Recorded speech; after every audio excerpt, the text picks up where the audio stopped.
Lots of people have joined in. It's already 11:33. It's 34 as we had promised. We will begin the session in a while. Fantastic. So now I welcome you formally. Welcome Rupa, welcome Sushant, and to all the people who think that they wish to be perfect parents. And today's session will give them some kind of a magic potion coming up from the sky, from the wisdom of Sushant, which he is now started showing in his hair as well. Which couple of years back when Sushant and I used to work together, it never used to look like. And that's how I will mention to everyone that this is a very special session for City Book Leaders. Not because I am also a parent, but and whatever I am doing presently is because after becoming a parent, something changed in me, and I thought how I can do things that I love to do. And Sushant has always been one of the most inspiring people I've come across in my corporate life, where he just took the challenge, or he took it the way he wanted to do it. And today, while we know him as a parenting coach, as a person who is not only helping others through the path that he has traversed, but today we are happy to have his book with us. And none other than Rupa, who's yet again one of the most favorite people I have come across for me per se. Her book actually helped me, especially during these COVID times. Prior to that, I used to gift it to a lot of people I used to meet. But it was during these COVID times I reread the book, and it gave me a good connect with my daughter because the stories, the philosophy, and not so much so that we thought of taking her book and the content to a lot of other parents. And Rupa and I, we became partners in this lovely mission of reaching out to more than 150, 200 parents now as part of this community of City Book Leaders, where we try to tell the philosophy of Vedas, Upanishad, Gita, and other scriptures in a way that it can be applied to our daily lives. And the gist of it definitely is in this book that we have today here, which is Perfect Parenting. Very interestingly, while I was reading this, because of course it was Sushant's book for that reason, and also because this is about parenting. And for the first time, when the publishers told us that Sushant is coming up with a book, we will introduce you to Sushant. I said, okay, I will introduce you to Sushant. Hang on, wait. And this is very close and a very beautiful learning, because I always take out one learning from each book I read. This says that you have to spend time with the children, even if it's 15 minutes a day, but just open your heart to them. Tell them, even if you're going through a challenge, tell it to them. Tell them what you achieved today, and also ask the same question from them. And during this process, in the last few days after reading the book, my daughter and I, she's 8.5, so we decided that we will spend Friday evenings watching a lovely movie, and that too from my times. So we were watching Andaz Apna Apna and many other movies. And yesterday we saw Hum Hai Rahi Pyar Ke. It was Friday evening. Hum Hai Rahi Pyar Ke. Those three kids, and Amir Khan and Juhi Chawla. Of course, those days I watched it because of Juhi Chawla and for no other reason. And I told it to my daughter that I'll someday introduce you to Juhi Chawla for sure.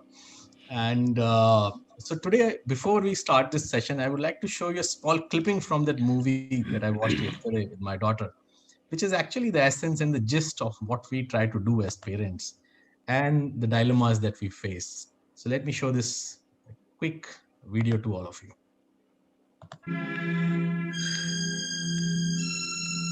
क्या करूं मैं? समझ में नहीं आ रहा है मुझे.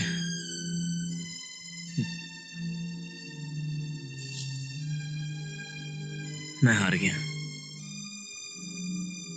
हार गया मैं. और मैं एक ऐसा हारा हुआ खिलाड़ी हूं जो मैदान छोड़कर जा भी नहीं सकता. मैं क्या करूं दीदी? मैं क्या करूं? तुम्हें क्या लगता है, इस तरह डांटने से, चिल्लाने से बच्चे तुम्हारी बात समझ जाएंगे? तो क्या मैं उनकी हर बात मान लूं? नहीं, बिल्कुल नहीं. लेकिन कभी कभी बच्चों को समझाने के लिए खुद बच्चा बनना पड़ता है. वो नादान है, नासमझ है. तुम्हें उनको समझना पड़ेगा. विकी बड़ा हो रहा है. तुम उससे बच्चों जैसा बर्ताव करते हो ना, उसे अच्छा नहीं लगता. उसकी उम्र ही ऐसी है. So I think that's the message I thought I will convey to everyone. उसकी उम्र ही ऐसी है, and that's how we start our lives, and we think we know everything. It's kind of a replica that we try to create in our children. And as Sushant will mention, and we were just discussing before the session started, that's a copy. That's one kind of a copycat we should not be. And this session is totally dedicated to these two parents who have chosen their own paths. They have not been able to make it understand to their parents of what they are doing, especially both Rupa and Sushant. It applies to me as well. And still, they are having a very joyous, happy, beautiful family together, and the children are very well accomplished. And over to both of you now, and we welcome you both. Enlighten us to be the perfect parent. Or break the myth, I would say. No, go on, Sushant. I would say, or break the myth of what he's been saying, be a parent, be a perfect parent. Yeah. So that's a good opening you've given me, Sushant, because when I saw the book for the first time, when Mohit sent it to me, the first thing was, wow, that's an ambitious title. I mean, what is this author trying to accomplish? What is he trying to say? Really? Does that such a creature even exist? The perfect parent? What does that mean? I mean, it must take a lot of confidence to name your book Perfect Parenting. And for someone, you've been in Parvarish for a very long time, right?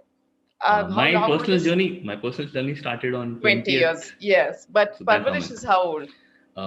I would say 2010. 2010. Okay. 10 years. So for those who don't know, Parvarish is a parenting, a training center, or Institute of Parenting. Institute of Parenting, an Institute of Parenting. I mean, that takes a lot of courage to come up with something like that. But yeah, an Institute of Parenting to equip you, like he says, like Sushant says in the book, not to make you perfect parents, or because obviously not one size fits all in parenting. You have to do what is right for your children, but to provide you with a toolkit, this very famous word right now, toolkit, toolkit of tips and tricks and techniques and ideas and insights into how you can be a better parent than you are. Let's say it. And this is a continuous improvement thing, and you're improving every day. So first, let me ask you, Sushant, perfect parenting, where did the title come from? Is it possible to be a perfect parent? The other thing I wanted to ask you was even the tagline, right? How to raise happy and successful children. When everybody's definition of what success is very different, and it's actually a very dangerous word to use, success, because everybody thinks of it as commercial, material kind of success. So what did you mean by that? Why did you use that word? I'd like to know. Sure, perfect. Actually, to be very frank, the publishers put me into that spot. My choice of that title was Learning from Your Kids, because that's how my journey started, and that's how I became a parent. But when they gave me this name and even the tagline we discussed, I was really intrigued by it, and I really wanted it, by the way. So let me just first break a myth for everybody. It's been 20 years I've been interacting with parents now. I haven't yet met an imperfect parent. So I would say every parent in this world, every child in this world is a perfect parent, is a perfect child. You as a parent, and I can talk about anywhere, we work with parents from the Bhil community, the tribals of the Bhil community, to American, to Japanese, to Chinese parents. Even in your wildest of dream, you won't even think of doing something which can be harming your child or something wrong for your child. I'm saying parent is a breed when if you don't have enough food, you will cut your hand and feed them. So you are the day you were born as a parent, the day your child was born, you were born a perfect parent, and your child was perfect. So there is nowhere to go. There's nowhere to reach. And having said that, there is no one size fits all. So the whole game is that everyone is different. You are different. You are individual, and you are perfect. The whole game of Parvarishan, what we have tried to do through this book also is give you those tools which you can use for yourself and create your own space. That's the whole game behind that. And as you were talking about success, now your definition of success, my definition of success, my parents' definition of success could be very different. And it has to be different. Now, the book is not prescriptive. The book is like, okay, this is my definition of success, or this is my child's definition of success. How can I reach that? Period. It could be monetary. It could be materialistic. It could be spiritual. It could be anything. So it's your definition, your path, and this book and our programs are basically facilitating your journey, which is your unique journey. So that's Okay. the whole game. Oh, so you are saying that what about if the parents' vision of success and the child's vision of success are at loggerheads with each other? Then there's a problem. Absolutely. I think that is the crux of the problem, if you really ask me. Yeah. That's the bottom line. And I don't know, blame parents here, but a lot of people who've been writing about it, talking about it, and when we say parents, a lot of people say that, and what have you heard, and I would have also heard as a parent, that a child is a blank slate. We need to write the story. A child is like a moldable mitti hai, usko, we need to mold it. I think that's the biggest tumbling block. Because if the child is that mold and I need to mold it, then the mold depends upon the sculptor. But the child is born with unlimited power. They're born no limit. If you go to even any kind of a scriptures, even Gita says, Aham Brahmasmi, right? The power is here, God is here, the God is inside. And if you go to any kind of religion, you go to Islam, you go to Christianity, it talks about you're next to God. So why should it be dependent on the mold or the mold or the sculptor? So the idea is to understand that your child is an individual, you are an individual. The child is not yours. He or she is born through you. Yeah. Like Khalil Gibran said millions of years back. Yeah. We've been reading about it, but the Yeah. whole thing is implementation of it. An individual, you understanding their definition of success and they succeeding. And I can tell you, I know you've gone through your own journey of being an engineer, then doing something else, and then being an author. And I'm sure your father or your mother never thought about that journey for you. But when they sit back and look at you and look at how you are and how you are experiencing your life, I'm sure they would be proud of themselves. They would be proud of you, definitely, but proud of themselves also, that they must have provided that space for you to blossom. Expand. That's the whole game. Yeah. So that's what the scriptures also say, right? That not so much about parenting, but about each person, and the purpose of your life is moksha. That's like a misunderstood phrase, because moksha means everyone starts imagining tapasvins and tapasvis in forest praying in forest, but that's not what it means. Moksha just means, at its very literal level, it means freedom, and to be free. And what does freedom mean? Freedom from what? So there are so many things that you can, but the basic one is, I think, freedom from fear, freedom from other people's expectations, freedom from expectations of other people, freedom from your expectations of other people.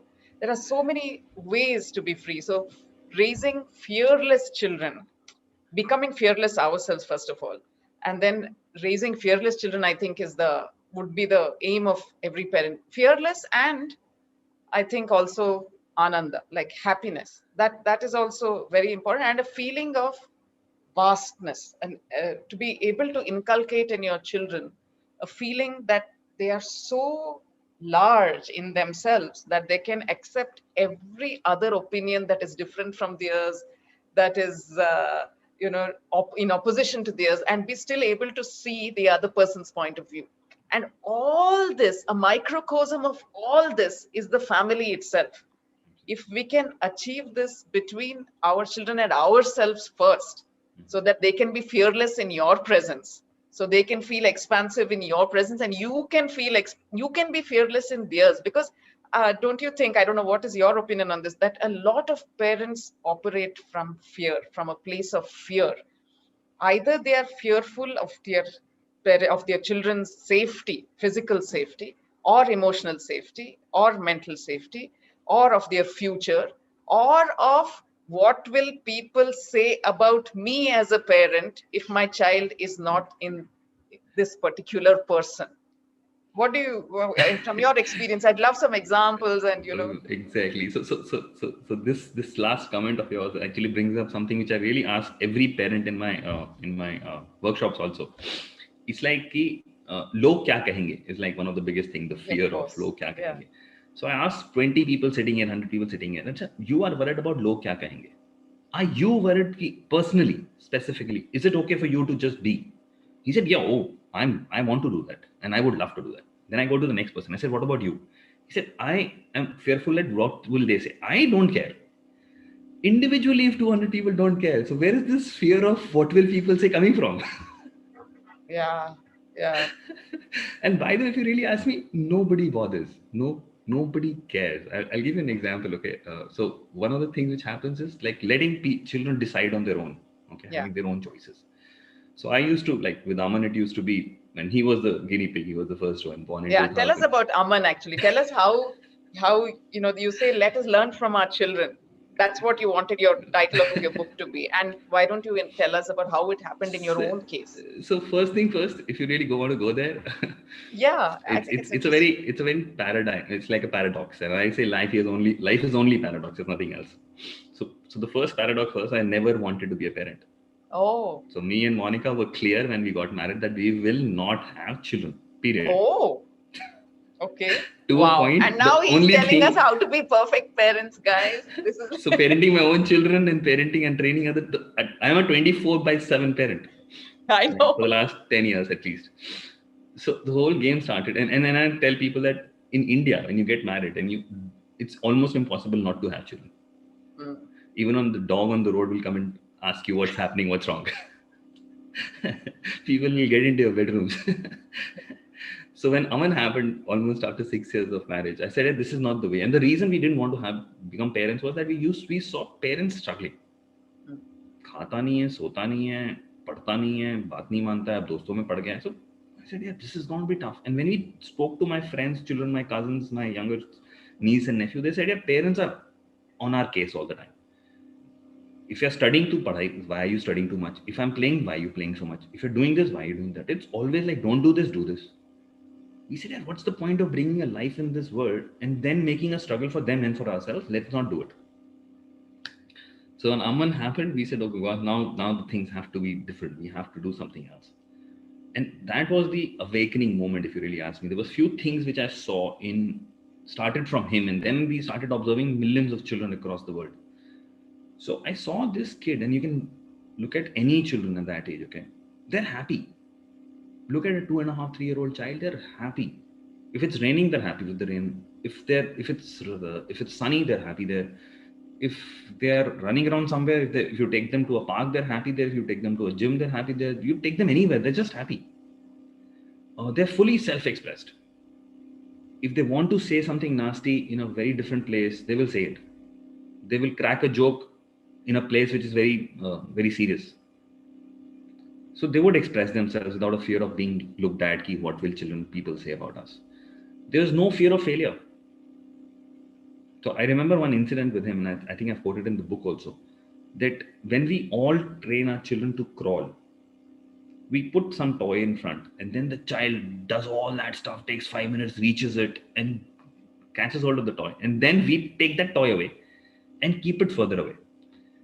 And the reaction from the kids is they look up, they give a big smile, and they start off again. Now imagine somebody doing that to one of us. That we are thriving for something, we get there, we get it, and somebody takes it away. We will have a fight. We'll say, okay, mujhe nahi chahiye, bahar mein jao. Or have a fight, kill that guy, whatever. But this kid is enjoying it.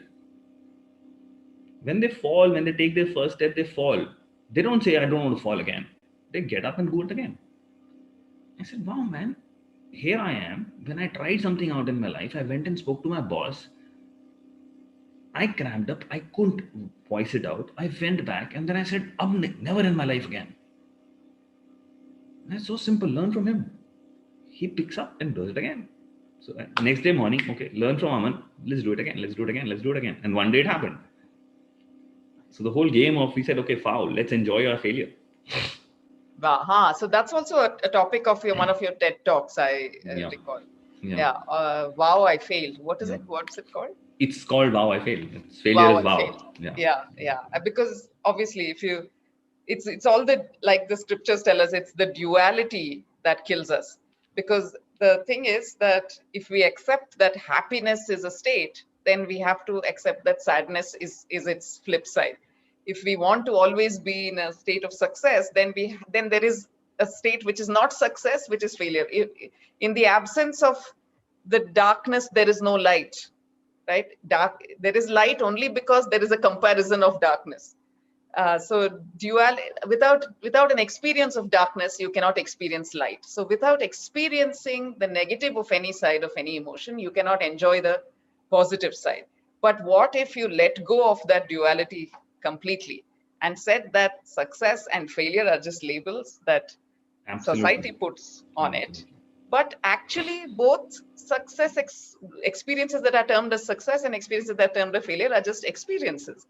And life experience is fun that you can learn from, and each one has lessons, and each one has a certain joy or whatever associated with it, in the sense of not a joy as in what we understand joy, but there is, at least you have lived through it, and that can then be eliminated as an experience to be lived through. Because after all, what is the purpose of life? To have as many experiences as possible. But if you notice, Rupa, in this conversation which you just said, right, we are trying to justify that dark is also good. I'm not saying that there is no darkness in failure. It's a label which you just said. No, I'm saying if you say that there is darkness, and then only there can be light. Okay, they cannot exist without each other. But if you let go of both and say it's just being, like each one is something to be learned from, and when you come out of whether it's success or whether it's failure, they're all transient. They go away after a point. And then you have to work again to get to the next point. Actually, this also very beautifully came back while working with children. Okay, that this whole definition, that labeling of failure. Yeah. So till the time, for example, if you really imagine your own children, I'm asking everybody who's on the show right now, and just recollect when your children were about 2, 3, 4 year old, when they picked up something and they dropped something, you said, okay, nothing, it doesn't matter, do it again. If they walked and they fell, you said, oh, get up again, you can do it. If they went onto the bicycle and they fell, they said, oh, no, it's okay, go, do it again. You never termed it as a failure. Your children took at least 3 years, not yours, all children, me, you. We took 3 years before we could write anything, right? From ability to pick up just holding a pencil, like we used to hold it like this. A hammer grip versus holding it like this, and then not able to write those A's in the same 2 rows, and then slowly, and now don't even think of them, right? It took us years. We never called it failure, for it was a journey. But somewhere when our children grow up, when you and I become 8, 9, 10, and then we miss out doing something, and then we are not able to do something, there is a definition which comes for failure. So a small child comes. I remember my dad very fondly even shares that when he used to take Aman in his lap for a walk, and whenever you see a say for example a bus coming in, Aman used to get a lot excited and used to start slapping him, like he used to bang him on his face, and he used to love it. Now, can you expect a parent to take that banging when the child is older enough? So that suddenly the same act has become wrong, but it's right here. Yeah, but I think a lot of parents also, yes, sure, we do encourage them and tell them if they fall to stand up and continue. But there is a lot of stress about that, where the moment they begin comparing with somebody else. But that child of the same age is walking, that child of the same age is talking, that child of the same age has 5 teeth, and this one only has 1. And so, something's wrong, the milestone, so that we so deeply transmit our fears to our children. We are so fearful that they will not be that perfect child, that we forget that they're already perfect and start putting all these imperfections into them. And like one very nice thing I read in your book was about how we begin to tell ourselves the stories that our parents and our closest people tell us about us. So if they say, oh, this one is the irresponsible one among the siblings, or this one is too dreamy, this one is very, even if it's a positive thing, this one is the responsible one. It's such a burden for the children to carry, because then they begin to imagine themselves like that, and they're unable to break free of that label. They're so intent on living up to the labels that they have been given, that it's very difficult to challenge those labels and say, no, I'm not the responsible one. I don't want to be the responsible one always. You know, so for if I ask you instance, this question, Rupa, why are you Rupa? why am I Rupa? In sense of, Why are you Rupa? Why not Sushma? again, that was a label my parents attached to Absolutely. me. You became Rupa the day your parents called you Rupa, and that was Yeah. it. Yeah, That defined you.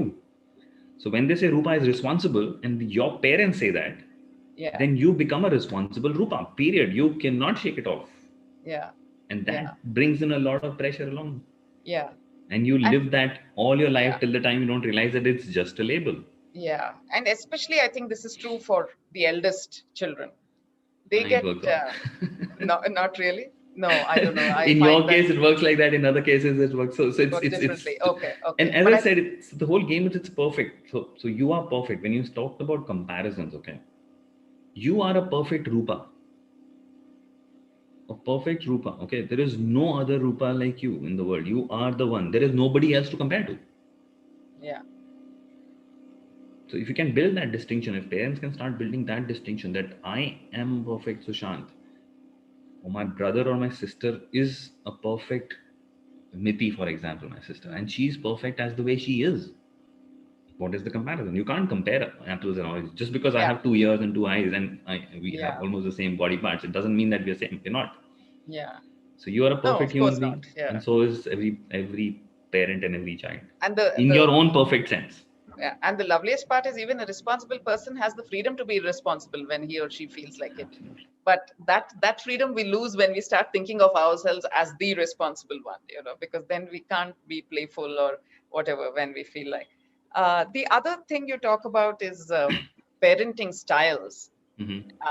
So I wonder if you could tell us a little more about different parenting styles and how much of it, because this is a big one, how much of our parenting style is influenced by our parents' parenting style when they parented us. If I can take again a plunge at it, 100%. 100%. Yeah. 100%. So for example, if you really look at yourself, and my request to all of you would be to just do that bit of thinking of yourself and go deeper. We normally are parenting ourselves. So where does our parenting style come from? So one of the questions I ask every parent: when did you start learning your parenting? If I ask you, Rupa, this question: when did you start learning your parenting? Yeah, only when I was born as a parent, when my child was born. No. Oh, okay. You're saying even from my, of course, from when I You was born, started when- learning parenting when I you had were a parent. 5-year-old. When you were 5-year-old. So your father did something which you said, oh wow, this is great. And then next day he did something which was bad, which didn't fit your scheme of things. And you said, okay, this is not right. This is right. This is what I'm going to tell my child. This is not what I'm going to tell my child. And I can give you a very quick example. Okay, we do this session on sexuality education.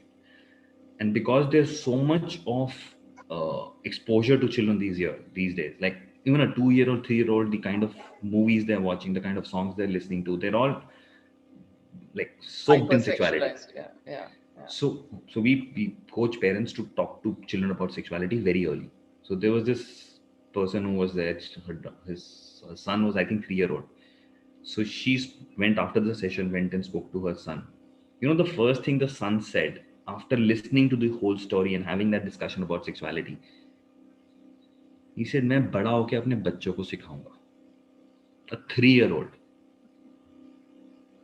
And she was shocked when she came back to office next day and she said, "This is what my son said." I said, "Do you think that this is what goes on in our head when we were that young?" Yeah. यार ये नहीं करना, ये करना, ये नहीं करना. So by the time you're 30, 35 and you have your child, you have your mold ready. This is my style. This is what I'm going to do. And I know it's perfect because it's perfect for me. Right. And what we forget that it's perfect for you. Exactly. Your child is not you. That environment is not there. You were born 30 years back. There was no phones there. There was no cars there. There was no books there. We were living on like the whole only theory was roti kapda makan ye aa jaye kafi hai. Now all that is done and dusted. That is where the whole crux lies. That it needs to be for the child and understanding what the needs are of the child, and then it's perfect. Yeah, so I think you call it child-centric parenting. It's not parent-centric parenting, but and there is no, again, even if you have 3 children, each of those children need a different parenting style entirely. And we all know that from experience, but sometimes we are not equipped to deal with each child differently. Maybe we feel we don't have the time to sit and understand each child separately, because we tend to treat children as like children. Things have to be done with the children, not with each child separately. Long ago, in a book that I had read, read that it's important for each parent to spend time with each child separately, not just with the children. Not parents with children, but each parent with each child. Have separate activities and special dates, like special activities they do only with that child, so that a special bond is built. What have you found in your? So I have tried to put that into practice in my life. But yes and no. Okay, first I would want to break a myth here. That is the biggest. I think if you really ask me, the next biggest roadblock in parenting is this. We've been hearing from a lot of people that it requires a lot of time to parent well. Effective parenting is a factor of time. It's not. And I'm telling you, it's not. Because when we go to schools, when we go to college, the school principals, the teachers all say, spend more time with your child. एक और phase है, it's called presence versus presence. Don't replace your presence versus presence. That builds just so much of pressure on you. If I really today ask, what is the biggest and the most scarce resource which all of us don't have, is time. And then parents go into a hole that, if I need to be a better parent, I will need a lot of time. That's a myth. It doesn't need a lot of time. As Mohit was sharing when he started introducing us, that 10 minutes of his, or that one movie of his once a Friday, once a week, is more than enough. Because what you're doing in that time is you're really connecting with them. So when you said, do I need to connect with each of them separately? The answer is yes. Because how one child listens to one thing is very different from how a child listens to the other thing, and very different from how they react. Yeah. So if I take an example, if I take a mango right now and cut it into maybe 200 pieces and give it to everybody who's on the call right now or listening to us, and give everyone that small piece, will all of us have the same taste? No. Absolutely not. For some it will be sour, for some it will be extra sweet, somebody it will be perfect, somebody it will be soft, somebody it will be hard. So even the same mango does not taste the same in everybody's mouth. Every child is very different. So spending individual time, but what are we doing in that time and how much time do we need? If you really ask me, 5-10 minutes a day if you have, could be more than enough. I think it's easier. Provided what you're doing in that 5 times. Yeah, but also I think 5 minutes is too little, personally. So I don't think 5 minutes is enough at all. But I also think instead, if you just integrate them into if you're always mindful and mindfully present for them when they need you, and when you're doing your other work, while you can what I have found, which you may agree with, and we can take some questions from other people who have been asking, is that if you treat your children like adults, like they had, if you were able to treat them like reasonable people and respect them, that their views and their ideas and their opinions also count, I think that is already, you have made great progress. That is half the battle won. If you're not a prescriptive parent, but an integrative one, like, what do you think? What do you think? And then immediately, once the child realizes that his opinion is not only asked for, but is respected, and it's possible for the parent to change his or her view based on what he's saying. Then my personal experience has been the amount of the beauty of their contribution is unimaginable. Immeasurable. I know. Yeah. As you were saying it, I had goosebumps all over my body, because I was remembering a parent, and this happened, I think, about 7-8 years back. I was leading a program in Pune, in a corporate, and this lady, when I was talking about parents and parenting and about children, this lady was sitting right there, started crying. Like, I said, what happened suddenly? What did I say that made you suddenly moved you so much? She said, I lost my father 3 months back, and from the last 3 months I've been crying every day. And she had a daughter which is like, I think 3.5-4-year-old at that point. So one day the daughter said, Mom, why are you crying so much? He said, I lost my dad. This girl, small girl, looks up to her mom and said, "Mom, you have two fathers. Papa's father is also your father." And she said, "From that day, my relationship with my father-in-law altered. I had never seen him like that." Hmm. I was like, but this can't come from anywhere else but purity, yeah. And it was so beautiful. And she said, I just heard that, I just could connect that no adult will give you this answer, yeah. It's true. And a 3.5, 4-year-old just altered everything for a minute, like everything in a second. Yeah. So Mohit, if you want to? Sorry, continue. Go on. no, I was just saying that, as you said, considering them as individuals and giving them that whole thing, I'm saying, Yeah. this is purity at Yeah. its purest Yeah. form, yeah. Yeah. So the best parents we can be is to just have our ears and radars always up to get the signals from our children. I think Okay. they're always transmitting goodness and loveliness and expansiveness, liberal mindsets, open minds, everything. Yeah. And I say And to my daughter, fearlessness. yeah, my daughter is I can say that. And I don't know if she's here, and I think my parents and my daughter is also there in the show. So I call her my soulmate. Yeah. I Yeah. can pour out anything in front of her, and I've been doing that since she was about 8, 9 year old. Yeah. And I was first thinking, यार छोटी है नहीं समझ पाएगी. And I'm sure Mohit, because he just started, you can imagine, यार, an 18.5-year-old could give you the listening you would have never got from anybody else in the world, right? So Yeah. it's so beautiful. Like the parenting experience, as I said, I never wanted to be a parent. Now I thank God and thank those people who pushed us to make sure that we become parents. And real big thank you to all of them. Mohit, you want to take a question? Couple of questions from the So audience. completely agree with Sushant. Before I take this question, you only learn when you become a parent. Believe me. And prior to that, you realize you were just wasting your time just for the sake of others to show them what you are and what you try to be. So while we are talking about parenting, let me get Rupa's Kaki's question first. It's Raksha Kaki.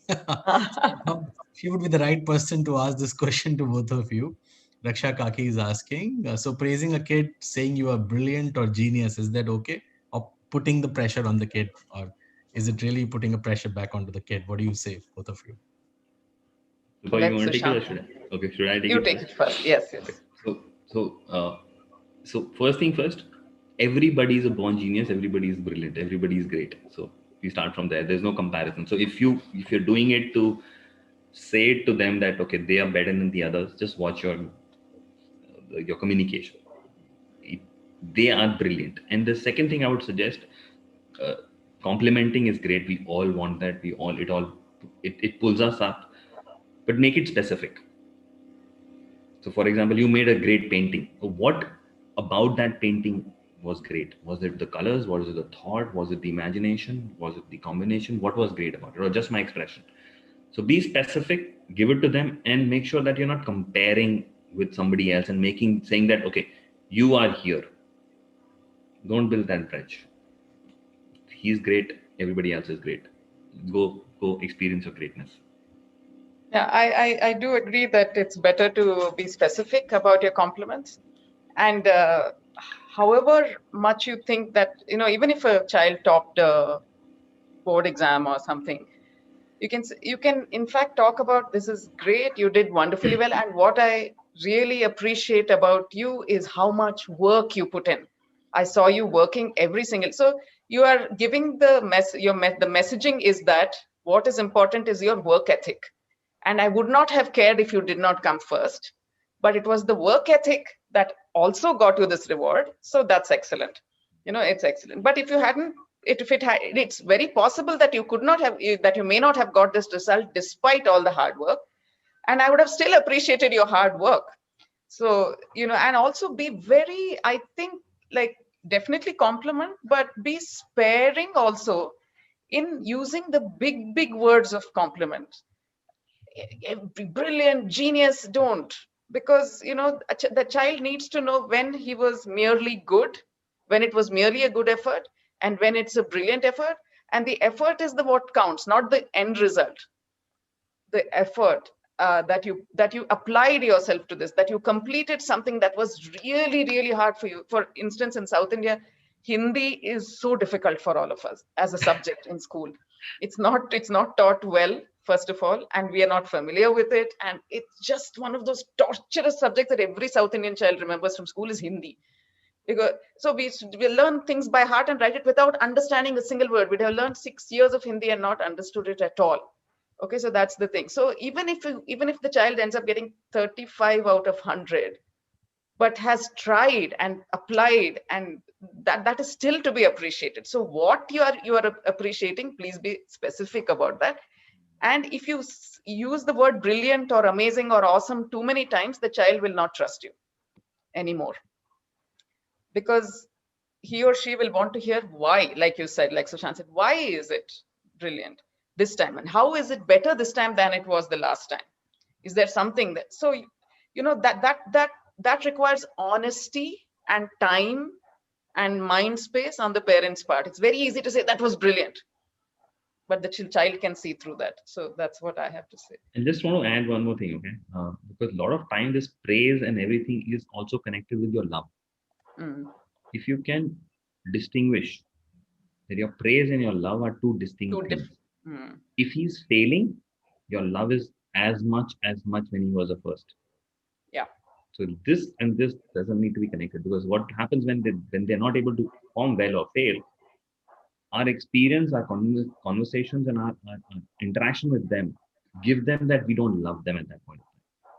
Yeah. Demarcate that. So by the way, your child wants your love the most at the time when they deserve it the least.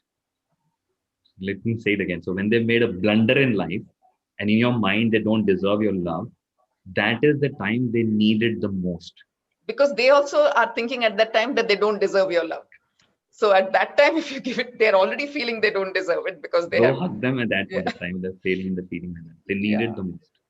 Yeah. And yeah.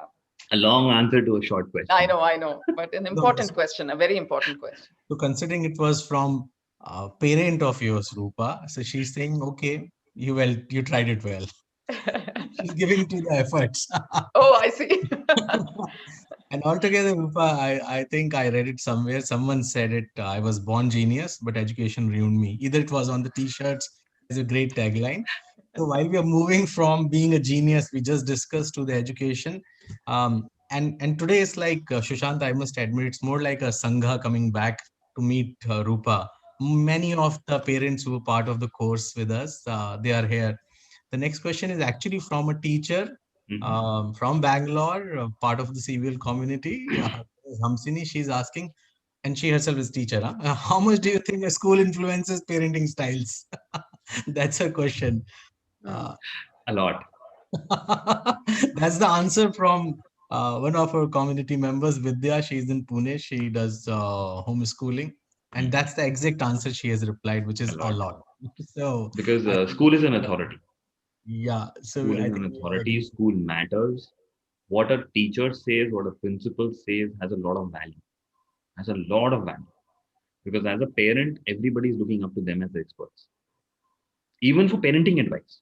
So if you notice, a lot of parents, when we go for a PTM, ma'am ये खाता नहीं है, इसको बोलो, ये ना TV बहुत ज़्यादा देखता है, इसको बोलो, मेरी सुनता नहीं, आप बताओ.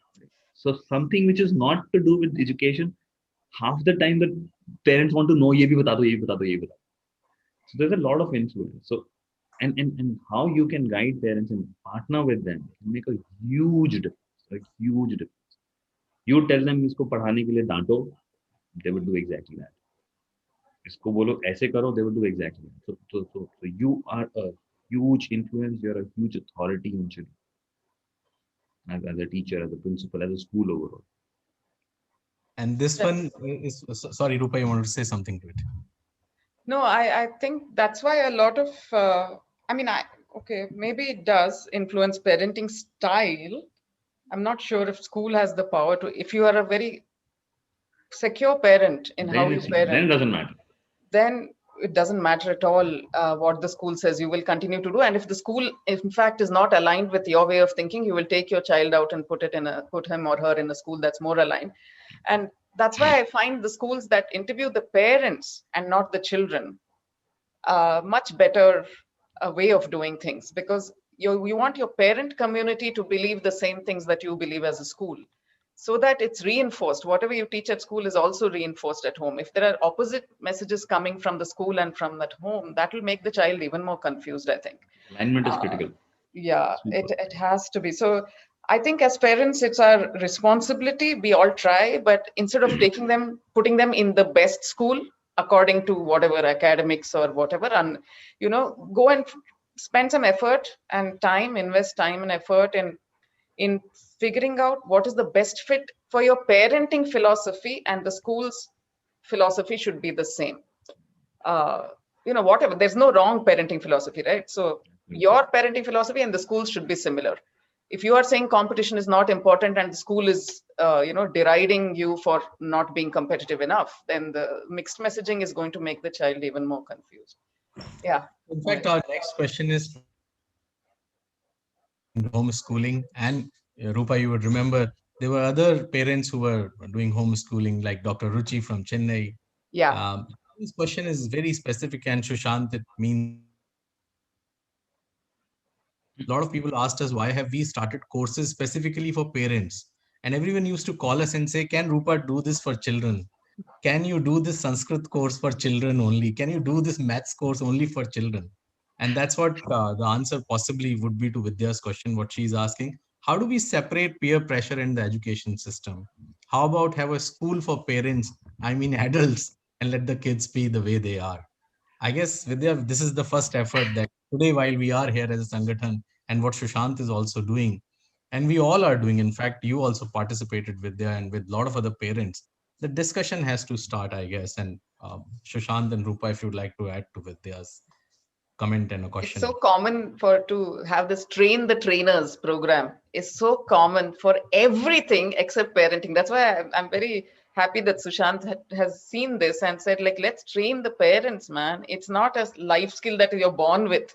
It's something you develop along the way, and any help would be good, and some kind of objective help, not like, not other parents telling you, or somebody who has studied it and made a proper study of it, figured out what could be the tips, rather than random, like your parents saying. They're all useful. All those tips are useful, but they're all coming from a subjective place. Each one is saying what worked for them in their journey, and you put all of them together. Yes, you can still take a lot of wisdom out of it. But it's nicer if somebody has studied many different styles of parenting, many different ways of doing things, and presenting it to you. So yeah, I think what I wanted to add, okay, the reason behind why Parvarish or me personally went into saying, okay, let me talk to parents.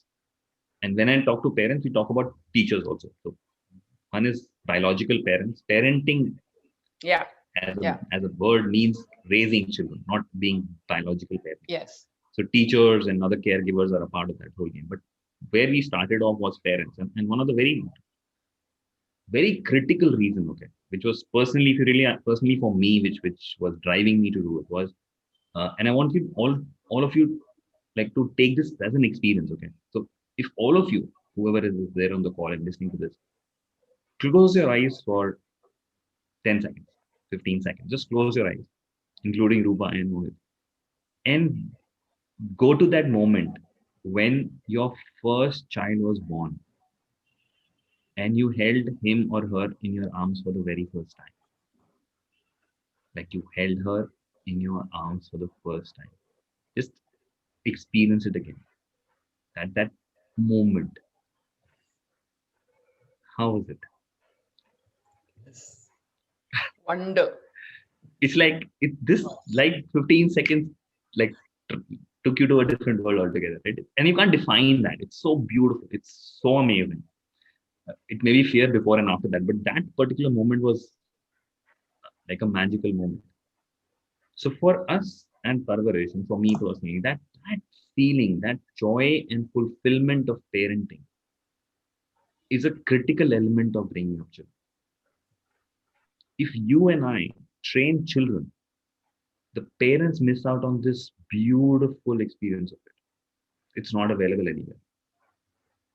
So this has been a very critical part of our entire mission. So one of our mission's vision statements says, parents having joy and fulfillment in day-to-day parenting.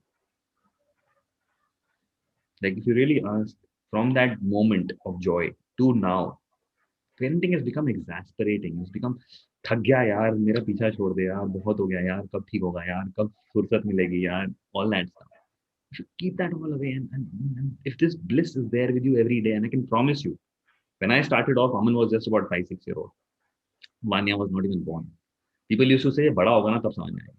अभी तुम्हें पता नहीं, वो teenager होगा, adult होगा ना, तभी सब खत्म हो जाएगा. And I can tell you that 21 and 15, there'll be 21 and 15 this year.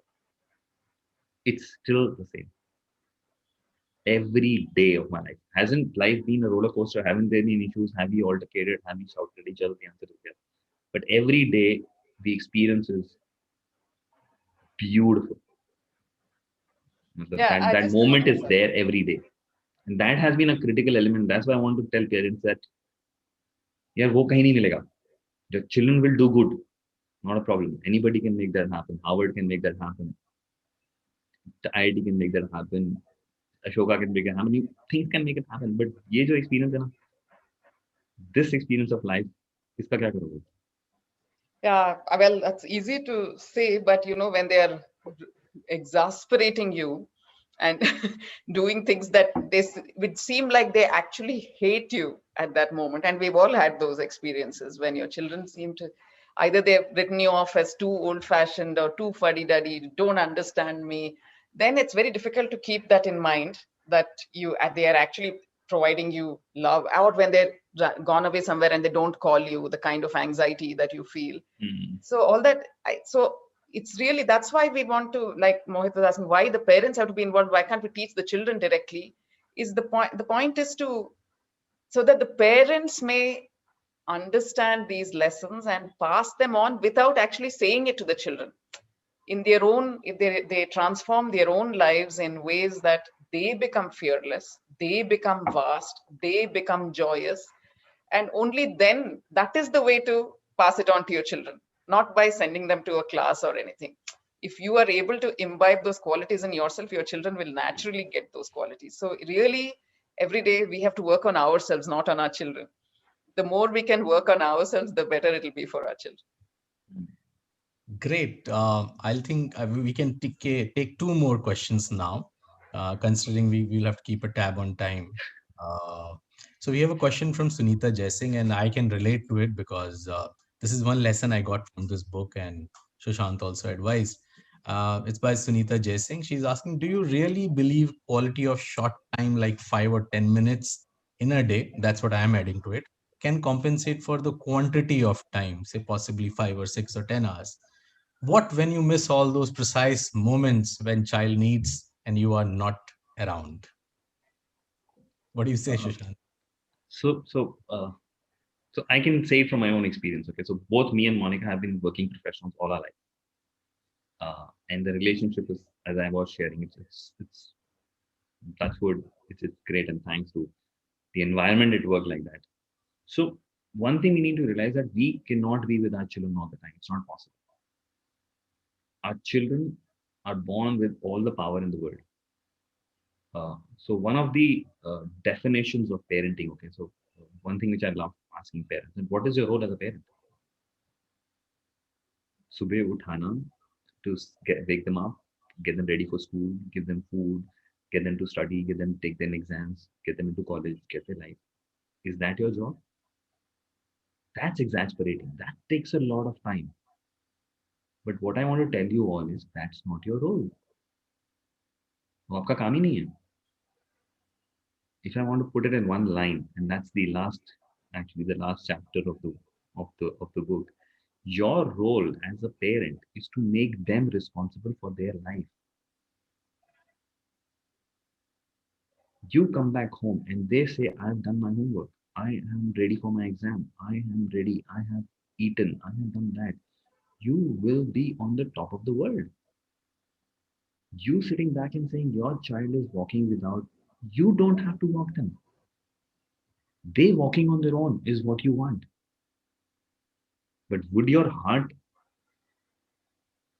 like really pound at that point of time? The answer is yes. So parenting is like watching your heart walking outside your body. The most delicate, the most important, the most precious part of your body walking outside your body. and you having those palpitations saying kuch hona jaye, kuch hona jaye, kuch hona jaye. But that heart walking and doing everything on their own and taking responsibility of their life, that's your role. And that can only be done when you back off. And I'm not saying let them be. Let them be is not here, because currently the world is not like that. The outside pressures of drugs, alcohol, peer pressure, media is so much that let it be is not an option today. Maybe 40 years back it was. Today it's not. So your job is to make sure that you're there so that they can take responsibility. You making them responsible for their life, giving it away every time. उसके लिए ना 5 minute काफी है. You not being there, they will figure it out. You be there, they will say, "अरे mummy आप करो." I I'll think give you it's an a question example. of, yeah, So, I think very it's a quick- question of trusting them. I think And if they're you capable, can yeah. trust them, they will respond to that trust. If you're constantly saying that you can't do it without me, they will begin to believe that, and that is Rupa, not if the you recipe for a say to your fearless child. child, absolutely, if you say to your child, just use this word and you beautifully said it. Just go and say to your child, "I trust you," and show it in your communication and actions. I don't think they need anything else. They will be fearless. They will be fearless. I told you, Aman, my son. Okay, a lot of people say, Mohit said that they're well off. Okay, my son is not even a graduate, and in school he said, "I don't want to do graduation." He said, "My own mission of life is I want to fly," and he's only talking about flying, flying, flying, flying. So he went off from 12th. He had a flying license before his 19th birthday. So he was going out for learning flying to US. I didn't select the school. I didn't go and drop him. Both me and Monica don't even know the place. At 18, at 17-year-old, he was like 5'3". He still doesn't have a beard and a mustache. He looked like a 7th class child when he was in 12th. He traveled alone. He went there alone, got himself admitted, went and set up his hostel, everything himself, did all of it himself. And we didn't even go with him. And I was saying to him, "Aman, I'm feeling, mujhe dar lag raha, tu akela ja, mujhe bahut dar lag raha." So I sat down with him and I poured out to him. One of those sessions when he just poured out, "Okay, I am feeling difficult. I am not able to drop it. I am not able to do it." So he said, "Okay, Dad, if you are not able to handle it and you want to come along with me, come along." Yes, But that's the because thing. you said that go alone, I am excited. I am very excited. I have a fear. I'm anxious. But what I love the most that both of you have trust in me. That at this age, I can do it all myself. So if you think you need it, you come. But if you can let me be and let me go, I would be very happy. I would be excited. I'm anxious. I'm fearful, but I want to do it alone. It's an adventure for me. I said, now go.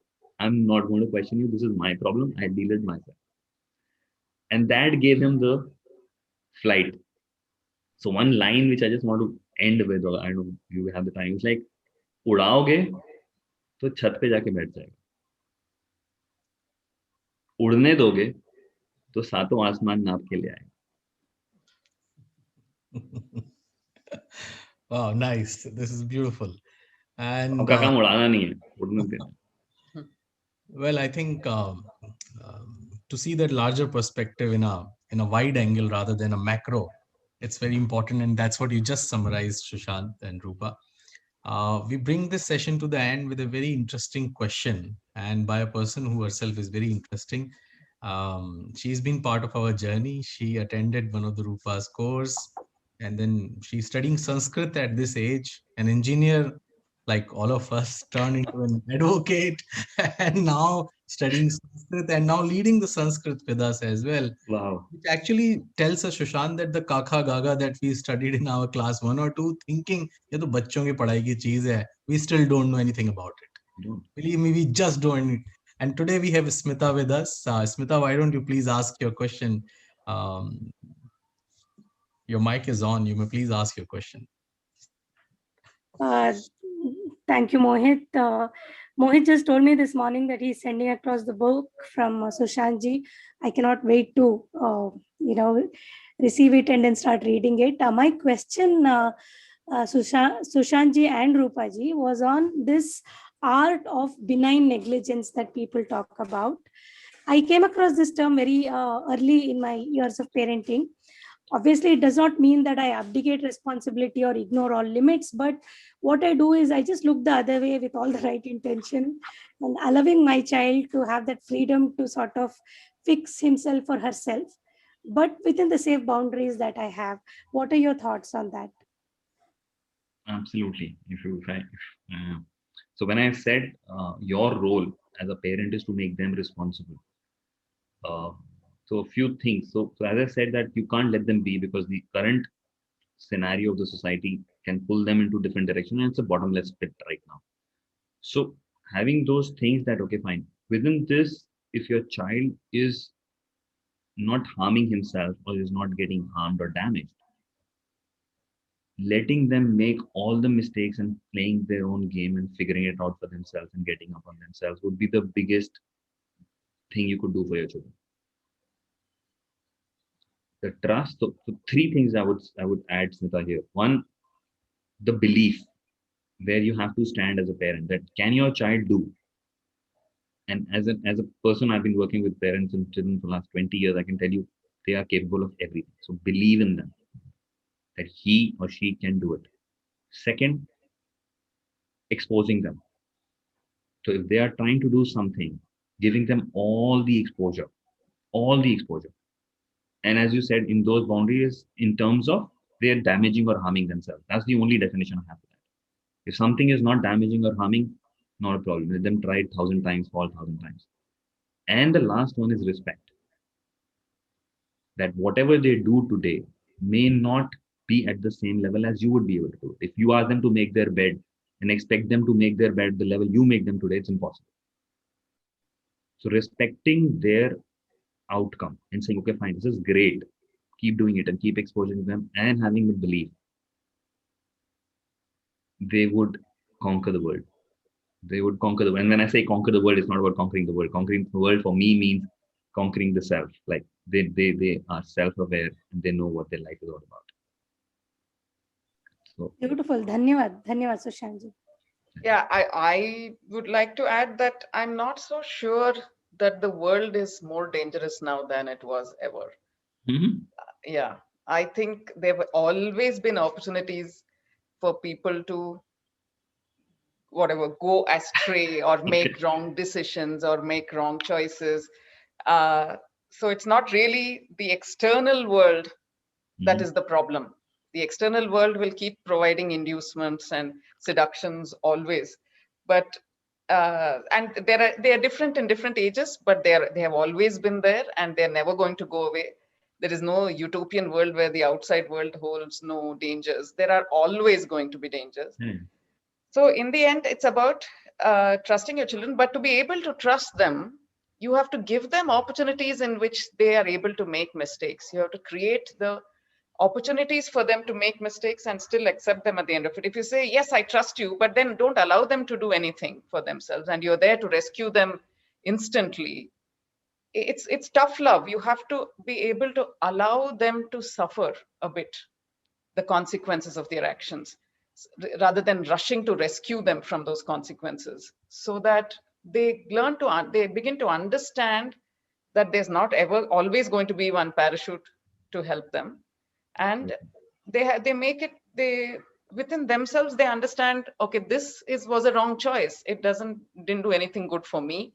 And let's keep it that way. I like that, remember in your book itself, you have an example of that junk food thing, where the children reneged on that agreement they had with their parents that it would be only Wednesdays and Saturdays junk food. And then somebody came along on a Thursday with food for the kids, and everyone jumped on it and ate it as if they hadn't even seen food in their lives.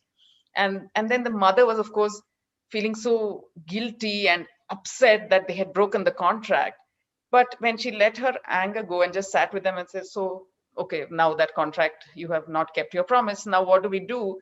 You've written that the children themselves began to weep because they felt so guilty about it. So if you just are able to do that, to let them see the consequences of their actions rather than you telling them what the consequences are, and then work your way through that. I think it's very much a give a man a fish and feed him for a day, and teach a man to fish, feed him for a lifetime. So that's the approach, I think. Wow. So with this, I think we'll bring this session to the end, but the learning should not stop. And in fact, while we all as a community are learning almost every day, in the today's session in Sanskrit class, which happens in the morning, we actually came across something which is very interesting, which is about the transformation. So how do we transform? So there are only 4 steps to that, I guess, and it's been said in a lot of leadership offsites and books and sessions, but very simply said by one of the acharyas, and Rupa was also part of that batch. It is, first you have to be convinced about transformation, that you should be completely convinced of why do you want to transform. Second is the will, that you have to have a very strong will. That is perseverance. And in the end, it's the faith that you should have on Almighty, that whatever you are convinced about, you will definitely be there, even if there are failures. So with this thought, as parents, we will follow the same path, Sushant, as has been guided in your book. This is definitely a to be gifted book to everyone, even if they are not parents, because it's about the overall functionality of how do we relate to each other as each well. other, exactly. That's what it is. That's so it becomes a giftable book to me as part of jumbled or put together with Rupa's book. I will put both of them together, and this is going to be the birthday gift to many people. And many of my friends who have joined in today, they know what's going to be in the birthday gift next time they will open the packet. This book is definitely going to be there. So thanks to everyone, a lot of people who joined in. We couldn't take many questions today, but certainly you will have to go through this book and all the other good books that are available. And I must say that Sushant has even included things on what to do about device time, what to do about junk food. Those are the actual practical things, I think, that a lot of parents grapple with. So and that's why some of the questions we didn't take up because they specifically mentioned there that the answer is there in the book. So please do pick up the book and do connect with Sushant, and it would be happy to stay in touch. As we say, Samparka Tishtastu, right, Rupa? Tishtantu. Tishtantu, okay. I have to see singular or plural, right? So thank you, everyone. Thanks for joining in. It was such a lovely discussion today. Nothing can be better than this Saturday morning to start. Have a lovely weekend ahead, and I'll copy a lot of other things, Sushant, other than just the jacket and the shirt. So I copied it today, by the way. I was wearing something else. I saw you, and then I changed. You just closed it, right? Thank you, everyone. Have a great weekend. Mohit, really, thank you for this. And really, really, really thank you for this, because one of the reasons of writing in the book was to give it all. It's much simpler. Parenting is not as exasperating, as difficult as people make it to be. It's one of the most beautiful experiences I could ever have in my life. So, and thanks to my own parents, the way they brought both me and my sister up, there's a huge input there. The connect was the most important thing, which you just came from them. They didn't teach us. So it was really great, and thanks for your time. And thanks to Rupa and the Rupa who published this book as well. Mohit. ये हम लोगों के गंदे jokes होते हैं. That's why she changed the name to Root Double O. Okay, otherwise Root Youth. I know. Thank you, everyone. Have a great blessed. And thanks, Rupa. It was great. Thanks for this time. Lovely talking to you, Sushant. And just a quick thing. I saw a few questions of parents talking about the age. So there is no age. Parents of a 2-year-old, 35-year-old. So my father is 76, I'm 52. He's still worried about me. So you will be parent, always a parent. So don't worry about it. Feel free to get in touch. And really all the best and happy parenting. Thank you. Bye-bye.